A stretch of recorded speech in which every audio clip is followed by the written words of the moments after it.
How to fix DoorDash app won't let me place order. Hello everyone, I am Bishaka and welcome to our channel. Now let's get right into the tutorial. Firstly, go ahead and make sure you are using the latest version of the application. To check, open App Store and tap on the search bar and search for DoorDash. Make sure the app is updated to its latest version for the app to function smoothly. Mine is showing open here, which means the app is up to date. If not, it would show update instead of open.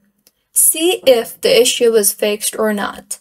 If not, launch the settings application on your device. Now tap on General and then on iPhone Storage. Here, scroll down and find the DoorDash application and tap on it.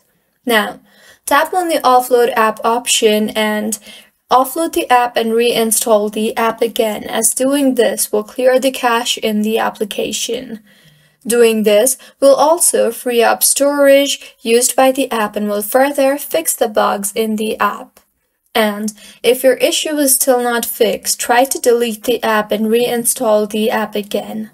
To delete, go to your home screen and tap hold on the DoorDash application. You will see the Remove App option. Tap on that and then tap on the Delete App option. In the pop-up that appears, tap on Delete again, and then go ahead and open App Store and tap on the search bar and search for DoorDash application and reinstall the application again. Wait for the download to complete. Once completed, open the application and use the application further, and your DoorDash application should be working just fine by now. If you find this tutorial helpful, please like the video and do subscribe to our channel for more contents like this. Thank you for staying with us until the end.